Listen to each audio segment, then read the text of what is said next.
माननीय सभापति महोदय, आज का नियम 105 के तहत जो प्रश्न लगा है, शिक्षा का गिरता हुआ स्तर प्राथमिक। माननीय सभापति महोदय, शिक्षा किसी भी राष्ट्र के निर्माण की आधारशिला हुआ करती है और शायद इस महत्व को बहुत बड़े विचारक ओशो ने कहा था कि जिस देश के स्कूल की छतें बारिश में टपकती हों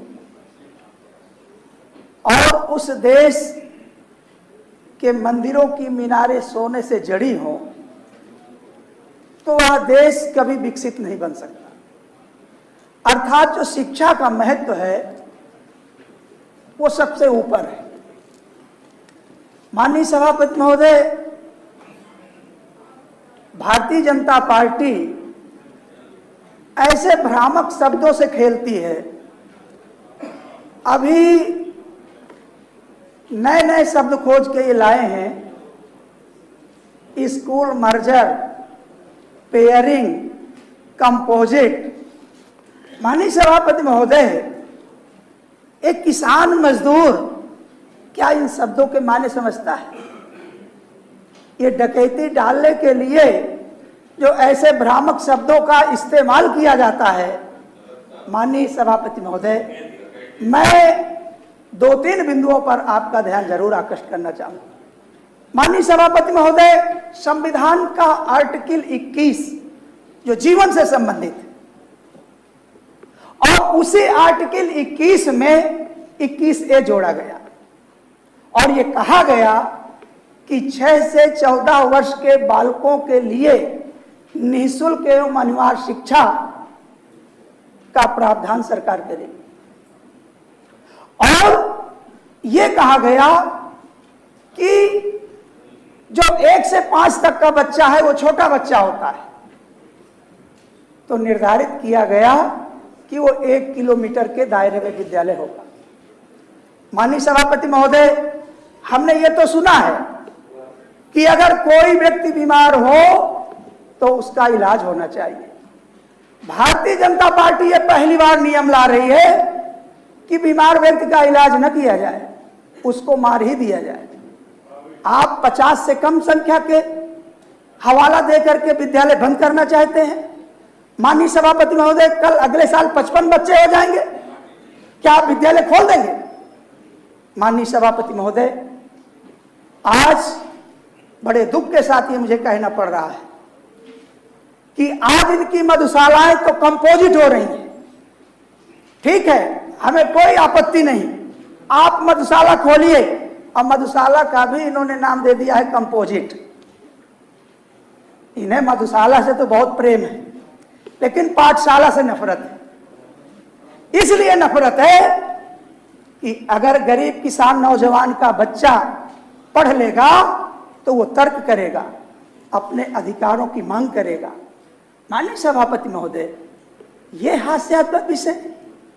माननीय अखिलेश यादव जी ने जब देखा कि इनकी मधुशाला तो धड़ल्ले से चल रही है, लेकिन पाठशालाओं पे ये ताला लगाने की योजना कर रहे हैं, तो माननीय सभापति महोदय, माननीय अखिलेश यादव जी के निर्देश पर, आह्वान पर समाजवादी पार्टी के लोगों ने पीडीए पाठशाला का आयोजन किया और मैं उसका एक प्रत्यक्ष गवाह हूं। माननीय सभापति महोदय, कुछ लोगों ने प्रयागराज में जसरा ब्लॉक पड़ता है विकासखंड, तो वहां एक गांव पड़ता है प्राथमिक विद्यालय रघुवीर कपूरा। तो वहां के ग्रामीणों ने मुझे सूचित किया कि हमारे बच्चे 10 दिन से घर में कैद हैं।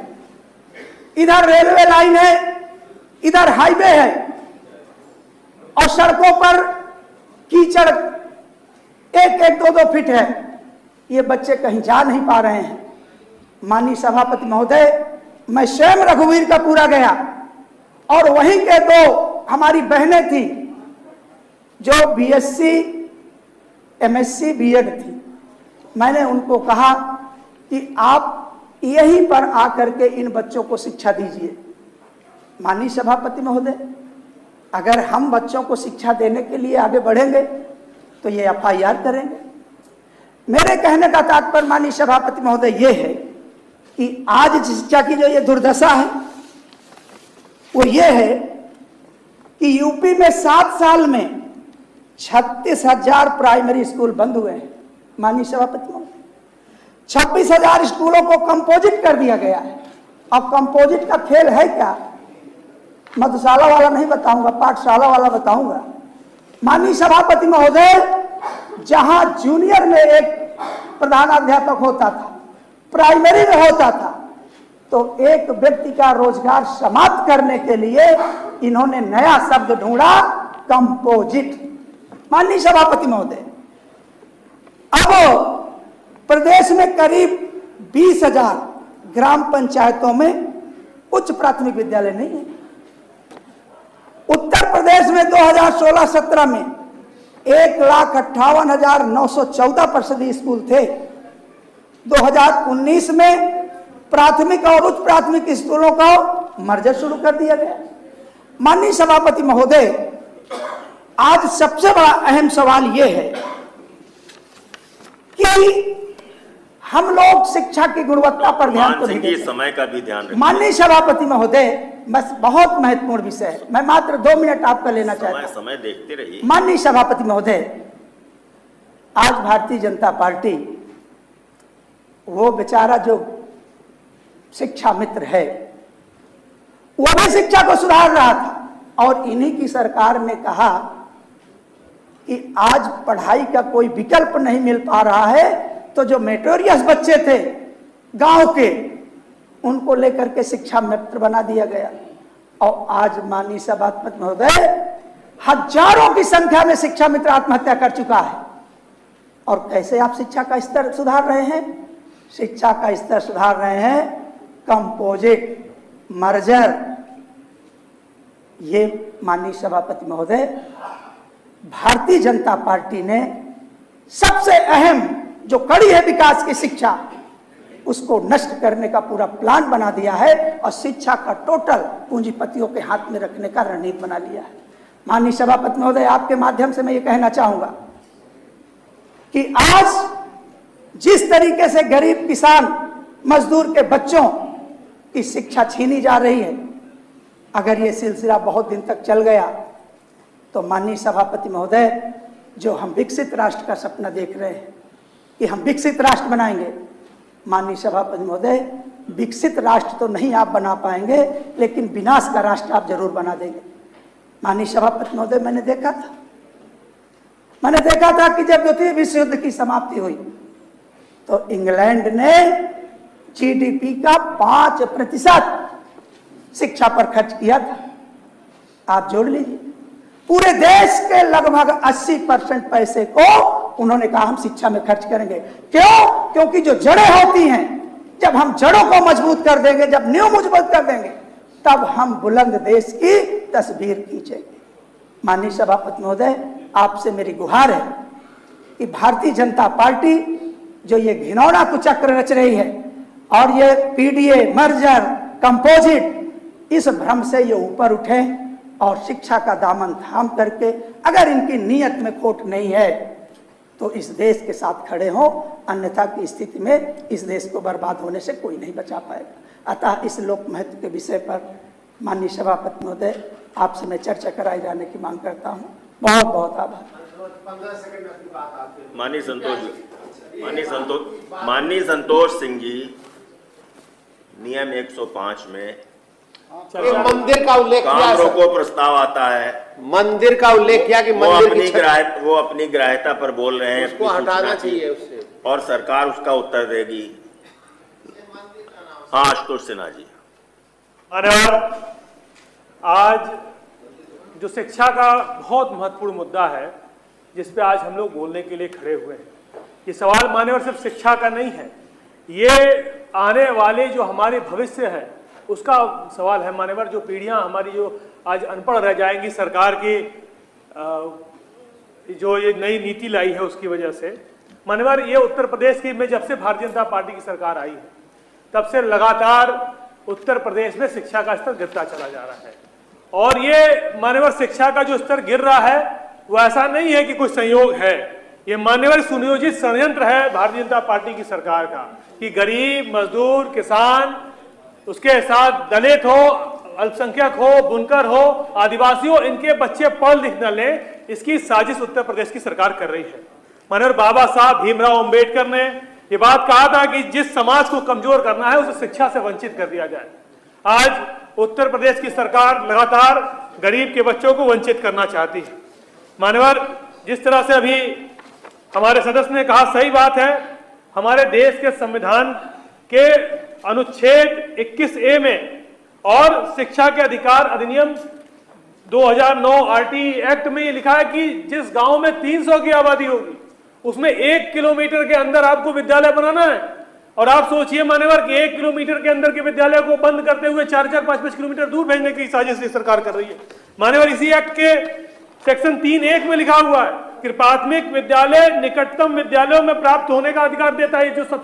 जो निकटतम विद्यालय हो वहां पर आप शिक्षा का अधिकार आपको मिलता है। और सेक्शन 3(3) में ये लिखा है कि विकलांग जो बच्चे होंगे उनको होम ट्यूशन देने का काम भी सरकार को करना पड़ेगा। लेकिन आज उत्तर प्रदेश की जो सरकार है मान्यवर, वो लगातार, अभी जब लोकसभा चल रही थी फरवरी के महीने में, तो एक प्रश्न के जवाब में वहां उन्होंने कहा कि 2017-18 से लेकर 2023-24 तक 26,040 सरकारी विद्यालय उत्तर प्रदेश के या तो मर्ज हुए या तो बंद हुए। और अभी मान्यवर, अभी 16 जून 2025 को एक प्रशासनिक पत्र के में जिसमें लिखा 10,827 प्राथमिक विद्यालय मर्ज के फलस्वरूप बंद कर दिए गए। मान्यवर, यूडाइस डाटा है, उस डाटा के अनुसार बताना चाहते हैं कि प्राथमिक विद्यालय में 1,52,18,397 बच्चे पढ़ रहे हैं। और इन बच्चों में मान्यवर, क्योंकि सरकार जहां रेशियो की बात करती है 1:20 का रेशियो होना चाहिए, वह एक शिक्षक से मान्यवर, आज उत्तर प्रदेश में 8,866 विद्यालय ऐसे हैं जहां मात्र एक अध्यापक का पढ़ाने का काम कर रहा है। ऐसे विद्यालयों में 6,11,950 बच्चे नामांकित हैं। और आप मान्यवर, मैं कहना चाहता हूं कि सारी की सारी साजिश इसलिए भी हो रही है कि भर्ती सरकार न करे। भर्ती को रोकने के लिए सुप्रीम कोर्ट के हलफनामे में प्रमुख सचिव का जो हलफनामा है उसमें उन्होंने कहा कि 3,08,316 पद अभी भी रिक्त हैं आज प्राथमिक विद्यालय में। मान्यवर, हम अगर बात करें संविधान के अनुच्छेद 46 की, अनुच्छेद 46 जो नीति निर्देशक तत्वों में का उल्लंघन सरकार कर रही है, जिसमें स्पष्ट कहा गया है कि राज्य का यह प्रयास होगा कि वो शिक्षा और आर्थिक हित में अनुसूचित जाति, अनुसूचित जनजाति, समाज के अन्य कमजोर वर्गों को विशेष सुरक्षा और प्रोत्साहन प्रदान करेगी। लेकिन सरकार जहां एक तरफ चाह रही है कि किस तरह से उत्तर प्रदेश के प्राथमिक विद्यालयों पर ताला लग जाए, गरीब, मजदूर, किसान, बुनकर का बच्चा न पढ़ सके, इस साजिश उत्तर प्रदेश की सरकार कर रही है। मान्यवर, मैं कहना चाहता हूं कि अगर ये विद्यालय बंद करेंगे तो लाखों शिक्षक, प्रधानाध्यापक, शिक्षा मित्र, अनुदेशक सबके ऊपर प्रभाव पड़ेगा और बेरोजगारी लगातार बढ़ती जा रही है। जिस तरह से मान्यवर, क्योंकि आप जब विद्यालय दूर हो जाएंगे और कोई ट्रांसपोर्टेशन का माध्यम सरकार का नहीं रहेगा, तो और सरकार के अधिकारी जबरदस्ती जाकर वहां के पेरेंट्स से साइन करवाने का काम कर रहे हैं कि आप इसमें साइन करिए, अपनी सहमति देने का काम करिए। और लगातार इस तरह से सरकार की जो साजिश है, उस साजिश मान्यवर यही है कि किस तरह से सरकार शिक्षा से वंचित कर दे। ये सरकार मान्यवर जो बात करती है सबका साथ और सबका विकास की, कि गरीब और वही सबका साथ और वही सबका विकास होगा जिसमें गरीब का बच्चा विद्यालय के बाहर जाके खड़ा होगा। आज अमृतकाल के समय केवल अमृतकाल में अमीरों के बच्चों को पढ़ाने का ये जो तरीका सरकार खोज रही है कि अमीर के बच्चे पढ़ लिख जाएं और गरीब के बच्चे न पढ़ लिख पाएं, मैं आपसे मान्यवर मांग करता हूं कि जो विद्यालय बंद हुए हैं उसको तत्काल सरकार रद्द करे। जो अपना आदेश इन्हें बंद करने का दिया है उसे रद्द करे। रिक्त जितने शिक्षक हैं, शिक्षकों के पद हैं, उनको तुरंत बहाल किया जाए। हमारे शिक्षा मित्रों को दोबारा मौका दिया जाए और शिक्षा मित्रों को शिक्षक के रूप में दोबारा समान अवसर मिले। हमारे अनुदेशकों को भी पैसा मिलने का काम हो। शिक्षा के जो बजट में कटौती हो रही है उसको बढ़ाया जाए। आरटी एक्ट का कड़ाई से अनुपालन उत्तर प्रदेश की सरकार करे। मान्यवर, एक विषय बहुत महत्वपूर्ण है। जब सरकार ने बंद कर दिया, जब सरकार ने विद्यालय बंद करने का निर्णय लिया तो गरीब, मजदूर, किसान, दलित, पिछड़े, अल्पसंख्यक समाज के बच्चों को पढ़ाने के लिए हमारे नेता जो पीडीए के महानायक आदरणीय अखिलेश यादव जी हैं, उनकी एक संकल्पना थी कि बच्चे गरीबों के पढ़ लें, तो हमारे कार्यकर्ताओं ने पढ़ाना शुरू किया, पीडीए पाठशालाएं चलानी शुरू कर दी मान्यवर। और सरकार को इतना बुरा लगा, सरकार को यह बात इतनी बुरी लगी कि गरीब का बच्चा कैसे पढ़ लिख ले रहा है, हम तो बंद कर रहे हैं, उसके बाद ये कैसे पढ़ लिख रहे हैं, तो लगातार मुकदमे दर्ज कराए मान्यवर। पूरे प्रदेश में हर जगह पीडीए पाठशाला चलाने वाले हमारे लोगों के ऊपर मुकदमे दर्ज हुए मान्यवर। मैं सरकार से पूछना चाहता हूं कि क्या मान्यवर सरकार, क्या शिक्षा देना अपराध हो चुका है? क्या संविधान के अनुच्छेद 19 में हमें यह अधिकार नहीं मिला है कि अभिव्यक्ति की स्वतंत्रता और संगठन स्वतंत्रता हमको नहीं मिली है? क्या संविधान के 21A में इस शिक्षा का हम किसी भी बच्चों को पढ़ाने का अधिकार नहीं है? क्या शिक्षा संवर्धित सूची में नहीं आता है? ये मान्यवर उत्तर प्रदेश की सरकार हमें बताने का काम करे। यह कार्रवाई न केवल अलोकतांत्रिक है, बल्कि सरकार की शिक्षा विरोधी चरित्र को उजागर करने वाली है। मान्यवर बाबा साहब भीमराव अम्बेडकर ने कहा था कि शिक्षा शेरनी का वो दूध है जो जितना पिएगा उतना दहाड़ेगा। तो आज सरकार नहीं चाहती कि गरीब का बच्चा पढ़ ले। हमें याद है मान्यवर, जब हम लोग शासन की राजनीति किया करते थे और भारतीय जनता पार्टी की सरकार उस समय हुआ करती थी, तो एक नारा लगता था कि सस्ती बियर महंगी शिक्षा, बीजेपी की यही है इच्छा। और वो जो नारा था उसको आज साकार करने का काम भारतीय जनता पार्टी की सरकार कर रही है। जो कंपोजिट स्कूल को बंद करते हुए कंपोजिट जो है शराब की दुकानें खोलने का काम आज उत्तर प्रदेश की सरकार कर रही है, जो रिकॉर्ड बनाने का काम कर रही है शराब की दुकानें। मैं आज मान्यवर इस सदन के माध्यम से, आपके माध्यम से आज की कार्रवाई रोककर इस गंभीर विषय पर चर्चा कराए जाने की मांग करता हूं। ठीक है, माननीय मंत्री जी को बुलाएं। माननीय नेता विरोधी दल भी बोलेंगे कुछ? जी सर। अच्छा बताइए। माननीय सभापति महोदय, आज का जो विषय है 105 के अंतर्गत जो सूचना समाजवादी पार्टी की तरफ से दी गई है कि शिक्षा का गिरता हुआ स्तर, ये इतना महत्वपूर्ण है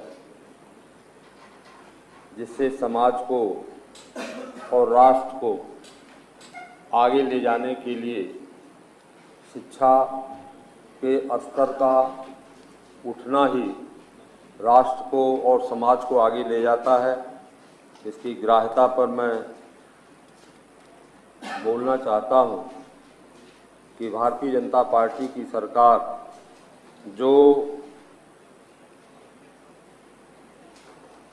संविधान के खिलाफ आज काम कर रही है, जब भारत के संविधान में यह व्यवस्था दी गई है कि शिक्षा, सुरक्षा और चिकित्सा ये मौलिक अधिकार में हो, और मौलिक अधिकार पर जितने भी पैसे खर्च होंगे प्रदेश और देश की सरकारें खर्च करेंगी, जिसमें शिक्षा को समवर्ती सूची में रखा गया कि इस पर प्रदेश और देश की दोनों की सरकारों को बराबर का अधिकार होगा, दोनों पैसा इस पर खर्च करेगी।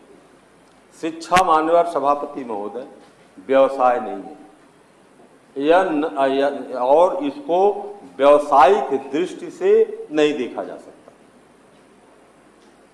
बच्चे 50 हों, बच्चे 25 हों, विद्यालय बंद नहीं होने चाहिए। उसमें प्रयास होना चाहिए कि बच्चे कैसे बढ़ेंगे। बच्चे बढ़ेंगे कैसे मान्यवर? मैं आपको एक उदाहरण बता दूं जो है कि जितने परिषदीय विद्यालय खोले गए हैं सरकार द्वारा, उसमें एडमिशन की उम्र जो है 5 वर्ष है। माननीय हमारे बेसिक शिक्षा मंत्री जी बैठे हुए, इसमें 5 वर्ष है। और जितने प्राइवेट स्कूल खोले गए वह 3 वर्ष में एडमिशन ले रहे हैं। तो 2 वर्ष कौन गार्जियन इंतजार करेगा? दोनों में तो समानता होनी चाहिए। ये समानताएं नहीं है। या तो 3 वर्ष दोनों में कर दीजिए या तो 5 वर्ष दोनों में कर दीजिए। तो जब 3 वर्ष वाले एडमिशन हो जा रहे हैं तो 5 वर्ष वाले में एडमिशन 2 वर्ष बाद होने हैं, तो फिर वो छात्र छोड़ करके दूसरे विद्यालय में परिषदी में नहीं आ पा रहा है। ये सरकार की गलत नीतियों का जो है एक उदाहरण मैं आपको दे रहा हूं जो है, और जिस पर सरकार जो है व्यवसाय समझ करके इसको विद्यालयों को बंद कर दे रही है। क्या कह रही है कि घाटा हो रहा है, जितना हम टीचरों को वेतन दे रहे हैं और उसके अनुपात में छात्र की संख्या कम है, तो यह व्यवसाय नहीं है माननीय। 5 छात्र भी है, उस पर जो भी व्यय होगा उस पर व्यय करने का पूरा कॉन्स्टिट्यूशनल राइट जो है सरकार को है, वह प्रदेश और देश की सरकार उस पर पैसा खर्च करे। इस तरह की व्यवस्था जब कानून में है, संविधान में है, तो फिर संविधान की धज्जियां ये सरकार क्यों उड़ा रही है? माननीय सभापति जी, मैं आपके माध्यम से सदन का ध्यान बड़े ही महत्वपूर्ण बिंदु को ऊपर आकर्षित करना चाहता हूं, जिसको लेकर के यहां पर हमारे विपक्ष के सभी माननीय सदस्यों के द्वारा बड़ी गहन चिंता जताई गई और इस तरह के आरोप लगाए गए कि सरकार बच्चों की शिक्षा के प्रति बिल्कुल भी संवेदनशील नहीं है और शिक्षा व्यवस्था के ऊपर किसी भी तरह का कोई ध्यान सरकार के द्वारा नहीं दिया जा रहा है और बच्चों के बेहतर भविष्य को बनाने के लिए सरकार कोई कार्य नहीं कर रही है। मैं बताना चाहता हूं कि शिक्षा की व्यवस्था 2017 से पहले की जो व्यवस्था थी और 2017 के बाद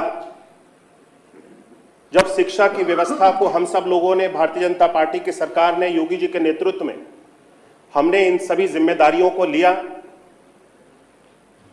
और अपने बदलाव को, जो पूरी तरह से जर्जर व्यवस्था थी, जिस व्यवस्था के अंतर्गत बच्चों के पठन पाठन की कोई व्यवस्था नहीं थी, विद्यालय में बैठ करके जाने के लिए, विद्यालय तक बच्चों को पहुंचाने के लिए और विद्यालय में बैठ करके पढ़ने के लिए जहां कोई व्यवस्था नहीं थी, शिक्षकों की उपस्थिति का कोई हिसाब नहीं था, विद्यालयों में मूलभूत सुविधाओं की कोई बात नहीं करता था, छात्रों के नामांकन के लिए कोई बात नहीं करता था, छात्रों की संख्या को बढ़ाने के लिए कोई बात नहीं करता था, और उन्हीं के समय बच्चे शिक्षा से बदहाल रहते थे और प्रदेश में लगभग 3.5 करोड़ बच्चे ऐसे थे जो सपा सरकार के समय 12 से 17 के बीच के शासन में जो शिक्षा व्यवस्था से दूर थे। इस तरह के आंकड़े हैं हमारे पास में, जानकारियां हैं, अखबार की कटिंग है। ये वो लोग हैं जो बच्चों के भविष्य के बारे में आज यहां सदन में प्रश्न उठा रहे हैं, जिनके समय में माननीय मंत्री जी का कोई उत्तर नहीं आ रहा है। अब लाल बिहारी जी, माननीय लाल बिहारी जी,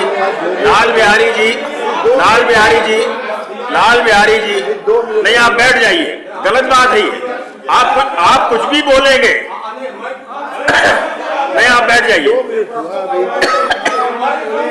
आप बैठिए, नहीं टोका टाकी नहीं करेंगे, बिल्कुल टोका टाकी नहीं करेंगे, नहीं टोका टाकी नहीं करेंगे आप। मंत्री जी बोलिए, आप मंत्री जी अपनी बात कहिए, आप नहीं चुप रहिए। माननीय प्रताप सिंह मंत्री जी अपनी बात कहिए आप। माननीय सभापति जी, हमारी सरकार की, मेरी सरकार की उपलब्धियां तभी नजर आएंगी जब इनकी सरकार में जो कार्य नहीं किए गए थे आप सब लोगों के समय बच्चों के भविष्य को सुधारने के लिए, उसमें हम सब लोग एक बदलाव दिखा सकते हैं। एक डिफरेंस जब दिखा पाएंगे तभी हमारी सरकार के किए गए कार्य दिखाई देंगे। इनके समय में 3.5 करोड़ बच्चे विद्यालय की व्यवस्था से, पठन पाठन की व्यवस्था से दूर थे। इस तरह के आंकड़े हमारे पास हैं, ये चाहे तो स्वयं उसको चेक कर लें और इनको तथ्यों के साथ में उपलब्ध करा दिया जाएगा। अखबार की कटिंग हमारे पास है, और भी आंकड़े हैं। अब आशुतोष जी शांत रहिए, सुन लीजिए। नहीं, सुनिए पूरी बात। मतलब आप कुछ भी कहेंगे और मंत्री को नहीं कहने देंगे। माननीय सभापति जी, क्योंकि बड़ा ही महत्वपूर्ण विषय है, मैं विस्तार से इस विषय पर जानकारी देना चाहता हूं, क्योंकि माननीय सदस्य ने भी जब अपने प्रश्न पूछे थे और सरकार की जब शिक्षा व्यवस्था को लेकर के आलोचना कर रहे थे, तो हम सब लोग बड़ी शालीनता से उनके सभी चीजों को सुन रहे थे।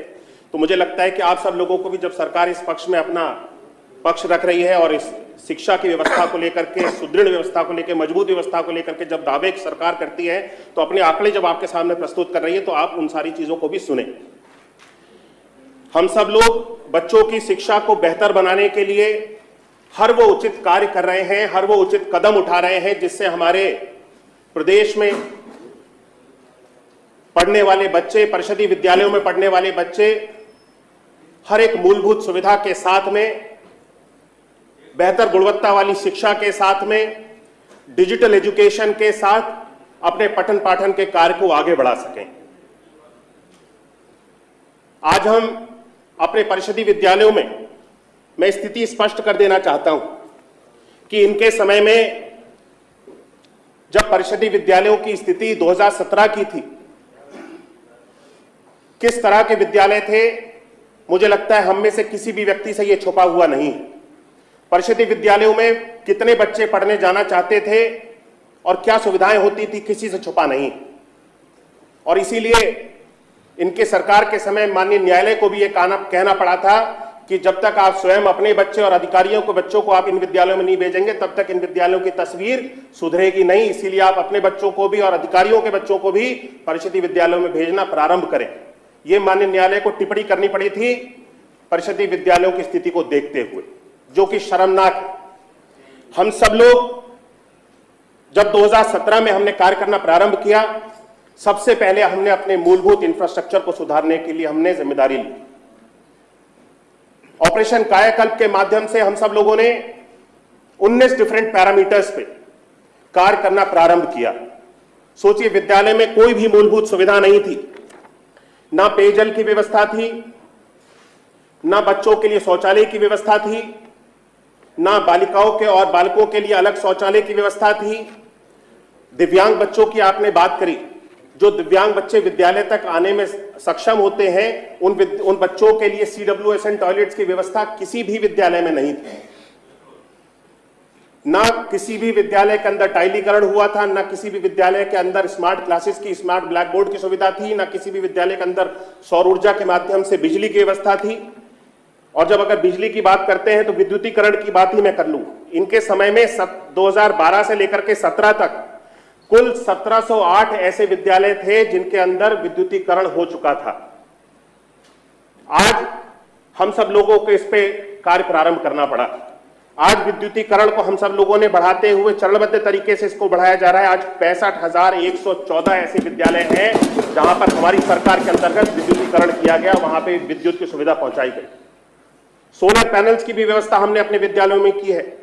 706 ऐसे विद्यालय हैं जहां पे सोलर पैनल्स के माध्यम से हम सब लोगों ने बिजली पहुंचाने का कार्य किया है। हैंड वॉशिंग की यूनिट कहीं पर भी नहीं होती थी। बच्चे विद्यालय में जाकर के जब मिड डे मील का भोजन ग्रहण करेंगे या बच्चों के अगर हाथ गंदे हो जाएं तो बच्चों को हाथ धोने तक की व्यवस्था विद्यालय में नहीं थी। इस व्यवस्था को भी, मल्टीपल हैंड वॉशिंग यूनिट को भी हम सब लोगों ने 1,22,255 विद्यालयों में हैंड वॉशिंग की यूनिट को भी बनाने का कार्य, मल्टीपल हैंड वॉशिंग यूनिट बनाने का कार्य हमारी सरकार ने किया। शौचालय की बात करूं, बालिकाओं के शौचालय 9100 थे, जो कि हमने 53,154 बना दिए। बनाई ही नहीं थी तो कहां से चालू हुई?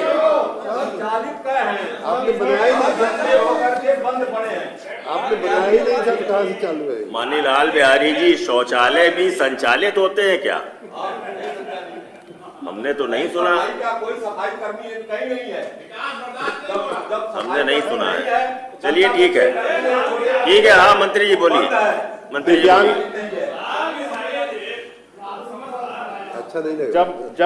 माननीय सदस्य सभी लोग बोल रहे थे, हम में से इतने लोग हम लोग बैठे हैं, कोई भी व्यक्ति उठ करके कोई प्रश्न नहीं कर रहा था, जबकि औचित्यहीन बेबुनियाद। ये मर्ज क्यों कर रहे हैं? विद्यालय बंद क्यों? मैं उस पर भी आता हूं। मैंने छोड़ा, एक लाइन उसका उत्तर नहीं दिए। ये तो केवल जो है 17 के पहले की बात बता रहे हैं, जो है 17 के बाद की बात नहीं बता रहे हैं जो है। चौधरी साहब, अरे चौधरी साहब कुछ कहेंगे? मैं हर एक बिंदु पे आऊंगा, एक भी बिंदु में छूटेगा। सीमित करिए मंत्री जी। मैं इसको, सभी लोगों ने, माननीय सभापति जी बहुत आप लंबा विस्तार से बता रहे हैं, वो कह रहे हैं आप कुछ बता ही नहीं रहे हैं। इन्होंने भी विस्तार से पूछा है माननीय सभापति। तो मतलब क्या है? मैं पूरी जानकारी दे रहा हूं। आप सीमित कर दो। चलिए मर्जर के लिए ही बता देता हूं। मैं सबसे पहले, आप मर्जर के ऊपर ही मैं आ जाता हूं। आपको मर्जर के बारे में जानकारी हम सब लोगों से चाहिए। मर्जर की व्यवस्था किसी भी बच्चे की जो शिक्षा का अधिकार है, जिसके लिए माननीय सभी सम्मानित सदस्यों ने चर्चा करी, जो संविधान में आरटी के अंतर्गत बच्चों के लिए शिक्षा का अधिकार की व्यवस्था बनाई गई है। हम किसी भी बच्चे की शिक्षा के अधिकार को हम छीनना नहीं चाहते हैं। किसी भी तरह की इस तरह की कोई मंशा मर्जर को लेकर के विद्यालयों को पेयरिंग करने की सरकार की नहीं थी कि हमें विद्यालयों की संख्या को समाप्त करना है या बच्चों की पहुंच से शिक्षा को दूर करना है। हमने इस मर्जर की प्रक्रिया को केवल और केवल बच्चों की शिक्षा को बेहतर बनाने के लिए, लर्निंग आउटकम को बेहतर बनाने के लिए, ग्रुप लर्निंग, पीयर लर्निंग को बेहतर बनाने के लिए, क्योंकि बच्चे जब एक ग्रुप में बैठ करके पठन पाठन का कार्य करते हैं, कक्षा का वातावरण बनता है। किसी विद्यालय में 15 बच्चे नामांकित हैं, किसी विद्यालय में 20 बच्चे नामांकित हैं, और अगर विद्यालय 1 किलोमीटर की अवधि के अंदर कई विद्यालय बने हुए हैं। कई जगहों पे ऐसा है कि 1 किलोमीटर की अवधि में 2-2, 3-3 विद्यालय बने हुए हैं, और अलग अलग विद्यालयों में किसी में 10 बच्चे हैं, किसी में 15 हैं, किसी में 25 हैं, किसी में 50 हैं। इस तरह के वहां पे छात्रों का नामांकन है, और अलग अलग विद्यालय चल रहे हैं, और अलग अलग वहां पे शिक्षकों को भी नियुक्त किया हुआ है। इस व्यवस्था को हम सब लोगों ने और बेहतर बनाने के लिए 1 किलोमीटर की अवधि के अंदर और 50 बच्चों से कम संख्या वाले विद्यालयों को मर्ज करने का निर्णय सरकार ने लिया। इन सारी चीजों को स्पष्ट किया गया। इसका फलस्वरूप यह होगा कि एक ही विद्यालय में जब अधिक बच्चे होंगे, अधिक शिक्षक होंगे, तो पठन पाठन का कार्य बेहतर होगा। इसमें यह सारी चीजें भी स्पष्ट कर दी गई कि किसी भी बच्चे को अगर किसी भी क्षेत्र में प्रदेश के विद्यालय पहुंचने में किसी भी तरह की कठिनाई हो रही है, वहां के लोकल चीजों को देखते हुए, वहां की जितनी भी परिस्थितियां हैं उन सभी को देखते हुए, अगर विद्यालय 1 किलोमीटर की अवधि के अंदर भी आ रहा है और बच्चों को पहुंचने में कठिनाई है, तो उस विद्यालय को पेयर नहीं किया जाएगा। इस तरह के स्पष्ट निर्देश दिए गए और पूरी व्यवस्थाएं बना करके लागू की गई। 1 किलोमीटर की अवधि के अंदर भी विद्यालय बुंदेलखंड हो गया। ऐसे हमारे उत्तर प्रदेश में बहुत सारे क्षेत्र हैं जहां पे दूर दराज के इलाकों में जहां पे पहुंच इतनी अच्छी नहीं है और बच्चे विद्यालय में पठन पाठन में जाने के लिए असमर्थ हो सकते हैं। उन सभी जगहों पर यह अलग से निर्णय लिया गया कि वो विद्यालय सुचारू रूप से जैसे चल रहे थे उसी तरह से संचालित रहेंगे। ये भी निर्देश दिए गए। जब बच्चे एक विद्यालय में अधिक संख्या में आकर के पढ़ेंगे तो उसके लाभ क्या क्या है, उसके बारे में कोई चर्चा नहीं कर रहा है। हम जब बच्चों को एक जगह पे ला करके पढ़ाएंगे, क्लासरूम लर्निंग बेहतर होगी। बच्चे एक ग्रुप में पढ़ेगा, एक दूसरे से बच्चे डिस्कस करके, समझ करके, चर्चा करके चीजों को समझते हैं, सीखते हैं। ये सारी चीजें बेहतर होंगी। शिक्षक की उपलब्धता उस विद्यालय में, जब 3 विद्यालय 1 किलोमीटर में चल रहे हैं, कहीं पे 2 शिक्षक है, कहीं पे 4 है, कहीं पे 3 है, अगर हम उनको मर्ज कर देंगे तो एक ही विद्यालय में 10 शिक्षक हो जाएंगे। बच्चे भी अधिक हो जाएंगे। 100 से अधिक, 150, 200 की जो सबसे अधिक संसाधन का विद्यालय होगा उस विद्यालय को संचालित किया जाएगा 1 किलोमीटर की अवधि के अंतर्गत। इस निर्णय को किया गया। उससे हमारी कंपोजिट ग्रांट भी हम लोगों को विद्यालय में जो जाती है वो छात्रों की संख्या के ऊपर जाती है। कंपोजिट ग्रांट के बारे में आपको बताना चाहता हूं, जो कि भारत सरकार से हम सब लोगों को मिलती है। अगर 1 से 30 बच्चे का विद्यालय है तो उसको प्रतिवर्ष 25,000 मिलती है। 31 से 100 बच्चे का विद्यालय है तो भी उसको 25,000 रुपए प्रतिवर्ष मिलती है।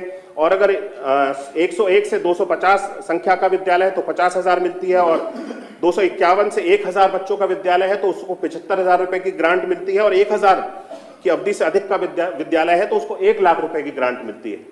जब ये संख्या बच्चों के विद्यालय में बच्चों की संख्या अधिक हो जाएगी तो स्वाभाविक है कि बच्चों को जो ग्रांट दी जाती है वो ये पूरा इनका व्यवसाय पर डिपेंड है कि व्यवसाय जो है व्यवसाय के ऊपर नहीं है। हम आप पैसा बच्चों की बिल्कुल सहमत नहीं है और हम लोग सदन का वाकआउट करते हैं। पहले से कह रहे हैं कि आप सीमित आप करिए। व्यवसाय कर रहे हैं, सुनना आप हमको शिक्षा जाना नहीं है। दे रहे हैं, व्यवसाय कर रहे हैं। इस व्यवसायिक शिक्षा के हम लोग चलिए जाइए।